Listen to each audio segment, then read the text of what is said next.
Good morning student. Class seventh में आज का जो टॉपिक है वो एडजेसेंट एंगल है। एक तो पहले मैं आपको बता दूं कि जो पिछले टर्न पर मैंने एक आपको जो वीडियो के पेज सेंड किए थे उसमें एक पेज 17 तारीख का सेंड हो गया था जो कि आज का था। तो वो बाद में मैंने आपसे कहा था कि उसको करेक्शन कर वो हटा दें, और मैंने उसका जो पेज था कॉम्प्लीमेंट्री एंगल के बाद वाला सप्लीमेंट्री एंगल वो आपको रिपोस्ट कर दिया था, रिसेंड कर दिया था। तो वो आपने ठीक कर लिया होगा। वो गलती से चला गया था ये वाला पेज, उसमें डेट भी पड़ी थी 17 तारीख यानी 17 अगस्त। तो वो आपको नहीं करना था, ठीक है। तो आज वो करना है, तो वो आज उसको शुरू करते हैं। टॉपिक है एडजेसेंट एंगल। ये एडजेसेंट एंगल्स होते क्या हैं? एडजेसेंट एंगल को अगर हम शॉर्ट में समझें तो ऐसे एंगल जिनमें एक कॉमन वर्टेक्स हो, दोनों का एक ही वर्टेक्स हो, और दोनों में एक आर्म है। आर्म मीन्स भुजा, एक भुजा कॉमन हो। मतलब जब भी हम दोनों एंगलों का नाम लेंगे तो उसमें वो वर्टेक्स दोनों में आएगा, और जो आर्म है वो भी दोनों एंगलों में आएगी। यानी एक कॉमन वर्टेक्स हो और एक कॉमन आर्म हो।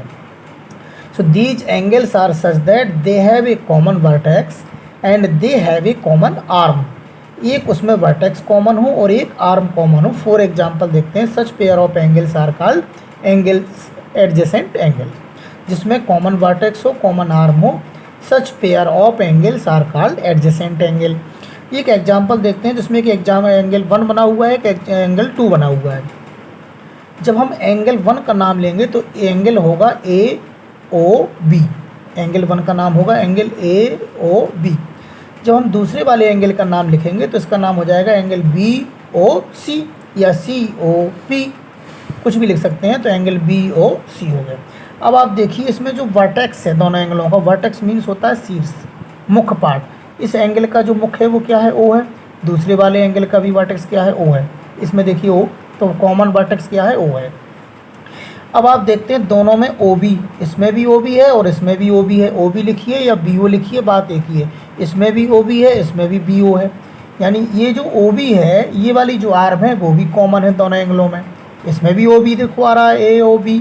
और जब हमने दूसरे एंगल का नाम लिखा तो BOC, तो OB लिखो चाहे BO लिखो, यानी दोनों एंगलों में BO भी है और दोनों एंगलों में OB है।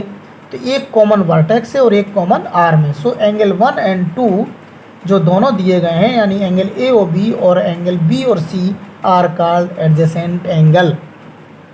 सेकेंड टॉपिक है लीनियर पेयर। ये लीनियर पेयर क्या है तो मैं आपको बता दूँ। एक लाइन का मतलब आप जानते हैं, ये लाइन है। जैसे लाइन कहीं पर भी आप खींचिए, सीधी लाइन ये इस तरह से, तो उस लाइन पर बने हुए जो एंगलों के पेयर होते हैं, एक ही लाइन पर बने हुए एंगल के पेयर लीनियर पेयर कहलाते हैं।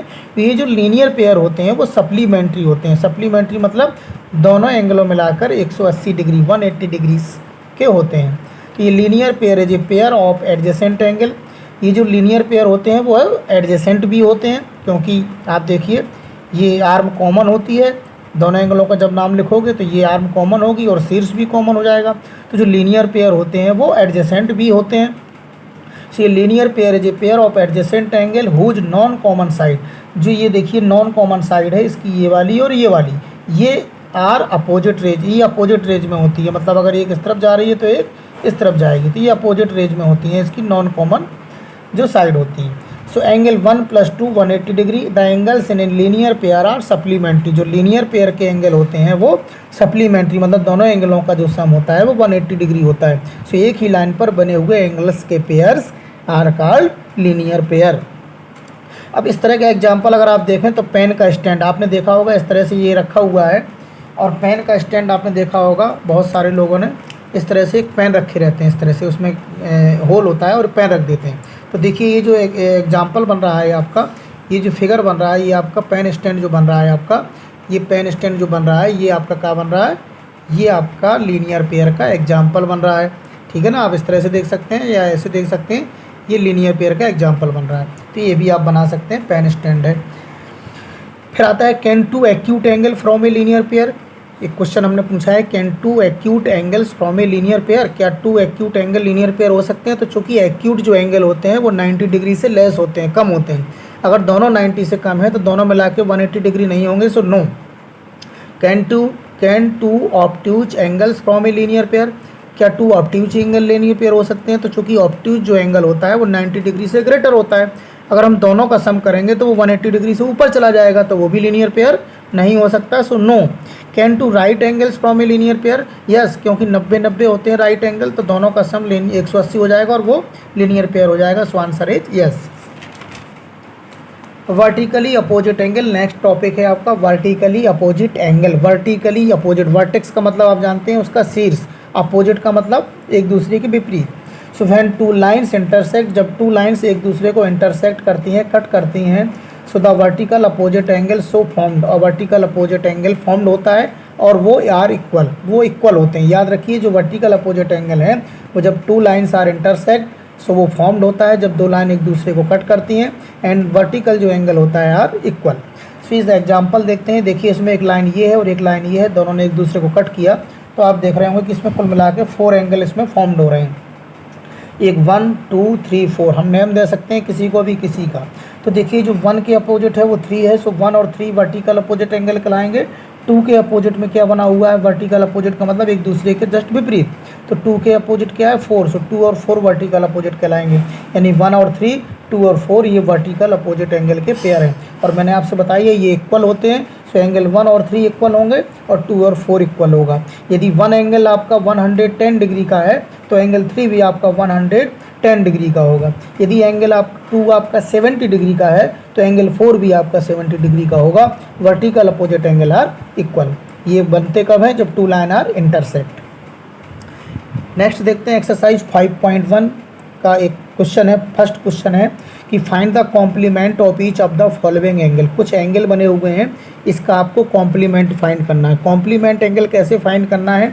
मैंने आपको फ्राइडे वाली क्लास में बताया था कि किसी भी एंगल का कॉम्प्लीमेंट फाइंड करना है सो 90 डिग्री से माइनस कर दीजिए। क्यों? When the sum of measure of two angle is 90 degree so they are called complementary angle. यदि दो एंगलों का सम 90 डिग्री हो तो वो कॉम्प्लीमेंट्री एंगल कहलाते हैं। सो कॉम्प्लीमेंट्री एंगल फाइंड करने के लिए आपको 90 डिग्री से माइनस करना होगा। जैसे ये 20 डिग्री है, इसका आंसर लिखते हैं। कॉम्प्लीमेंट्री एंगल कैसे फाइंड करते हैं? 90 डिग्री में से गिवन एंगल को क्या करेंगे? माइनस कर देंगे। सो कॉम्प्लीमेंट्री एंगल किसका निकालना है? कॉम्प्लीमेंट ऑफ 20 डिग्री, 20 डिग्री का निकालना है। सो 90 डिग्री में 20 डिग्री लेस माइनस कर दीजिए। सो इसका कॉम्प्लीमेंट एंगल कितना हो गया? 70 डिग्री हो गया। दूसरा है सेकेंड 63 डिग्री, इसका कॉम्प्लीमेंट निकालना है। सो कॉम्प्लीमेंट ऑफ 63 डिग्री निकालना है, किसी का भी कॉम्प्लीमेंट निकालना है। सो 90 डिग्री से माइनस करते जाइए। सो 90 डिग्री से 63 डिग्री माइनस किया, 27 डिग्री। थर्ड है कॉम्प्लीमेंट ऑफ 57 डिग्री, 57 डिग्री का कॉम्प्लीमेंट निकालना है, सो उसको 90 डिग्री से माइनस कर दिया। सो ये आप कॉम्प्लीमेंट्री एंगल फाइंड कर सकते हैं। सेकंड क्वेश्चन है find the supplement of each of the following angle. Supplement angle find करने के लिए आपको मालूम होगा 180 डिग्री से माइनस करते हैं, क्योंकि when the sum of measure of two angle is 180 degree so angle are called supplementary angle. आपका दो एंगल अगर सम सब 180 है, 180 डिग्री है, सो वो सप्लीमेंट्री एंगल कहलाते हैं। सो सप्लीमेंट्री एंगल फाइंड करना है, सो 180 डिग्री से माइनस करेंगे। फर्स्ट है 105, सप्लीमेंट्री एंगल निकालने के लिए 180 डिग्री से गिवन एंगल को माइनस करेंगे। सो यहाँ गिवन एंगल 105 है, so supplement of 105 degree equal to 180 से माइनस कर दीजिए 105 डिग्री को, सो 75 डिग्री। सेकंड 87 है, तो सप्लीमेंट ऑफ 87 डिग्री को 180 डिग्री से माइनस करिए, सो 93 डिग्री आएगा। लास्ट आपका है 154, सो सप्लीमेंट ऑफ 154 डिग्री का सप्लीमेंट फाइंड करने के लिए 180 डिग्री से 154 को माइनस करिए, जो कि आपका गिवन एंगल है। सो आपका सप्लीमेंट्री एंगल बन जाएगा 26 डिग्री, यानी 154 डिग्री का सप्लीमेंट एंगल 26 डिग्री होगा। तो बहुत सिंपल क्वेश्चन है। कॉम्प्लीमेंट एंगल फाइंड करने के लिए 90 डिग्री से माइनस करेंगे और सप्लीमेंट्री एंगल फाइंड करने के लिए 180 डिग्री से माइनस करेंगे। क्योंकि कॉम्प्लीमेंट से 90 से क्यों माइनस करेंगे? क्योंकि when the sum of measure of two angle 90 so complementary angle. और 180 डिग्री से सप्लीमेंट फाइंड कैसे करते हैं? क्यों करते हैं? क्योंकि when the sum of measure of two angle is 180 degree so angle are called supplementary angle. So supplementary angle find करने के लिए 180 डिग्री से माइनस करेंगे। Okay, so complete.